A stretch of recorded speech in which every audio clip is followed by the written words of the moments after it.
Cette petite vidéo afin de rappeler à nos frères et sœurs qu'il n'y a pas lieu de rentrer dans des délires ou dans des psychoses concernant le sujet ou le thème qui est la fin du monde. Certes, la fin du monde c'est une réalité. Dieu en a parlé explicitement dans le Coran et le prophète Mohammed nous en a parlé aussi explicitement.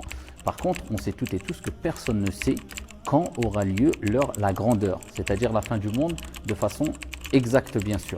La preuve de cela, le prophète Mohammed lui-même fut interrogé par l'ange Gabriel, Jibril il lui a dit quand viendra l'heure, c'est-à-dire la fin du monde. Et le prophète Mohammed a dit celui qui interroge n'en sait pas plus que celui qui est interrogé, ni plus ni moins. Par contre, on a des signes précurseurs, soit il y a les petits signes de la fin du monde, les grands signes de la fin du monde, mais par contre, il faut savoir que déjà à l'époque du prophète Mohammed il y avait déjà des signes de la fin du monde. Et il y a plus de 14 siècles. Est-ce que cela a poussé le prophète ou les compagnons ou les successeurs ou les plus grands des pieux et des vertueux qui ont marqué l'histoire à rentrer dans un délire ou une psychose, de sorte qu'ils se retranchaient sur eux-mêmes quelque part, de sorte qu'ils ne voulaient plus boire ou manger, où ils se coupaient du monde, où ils ne faisaient que parler de ça de jour comme de nuit, où ils ne riaient plus, où ils ne mangeaient plus, où ils ne prenaient plus du bon temps de façon licite, où ils ne... Pas du tout, loin de cela. On voit ce genre de comportement au nom de le prophète a parlé de la fin du monde. Au nom de Dieu a parlé de la fin du monde. Au nom de il y a des signes qui ont eu lieu, des signes concernant la fin du monde.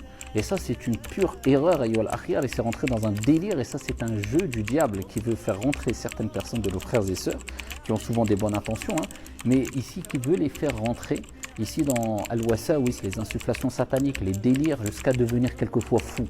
Il faut s'éloigner de tout cela, balayer tout cela, c'est-à-dire ces délires et ces psychoses, tout en prenant conscience que oui, il y aura la fin du monde, Inch'Allah Ta'ala, que oui, l'heure, personne n'en a connaissance, que oui, il y a des signes précurseurs de la fin du monde, mais cela ne doit pas et surtout pas empêcher de vivre. Et c'est pour ça que l'imam At-Tabari, rahimahullah ta'ala, a rapporté une parole de Al-Mughira ibn Shu'ba, donc dans son tafsir, l'imam At-Tabari. Al-Mughira ibn Shu'ba disait, à son époque déjà, Yaqouloun al-qiyamah, al-qiyamah, ils disent la fin du monde, la fin du monde. Ici, il parle de la résurrection. Ce qui est visé, c'est la fin du monde. La fin du monde, la fin du monde, alors que chacun d'eux est proche de sa propre mort, de sa propre fin, de sa propre heure. Donc, au lieu de se préoccuper de jour comme de nuit de la fin du monde, préoccupe-toi de ta fin à toi. Donc ici, au lieu de rentrer dans des délires de sorte que tu te coupes du monde, profite de la vie de façon licite, adore ton Seigneur et prépare-toi à rencontrer ton Seigneur.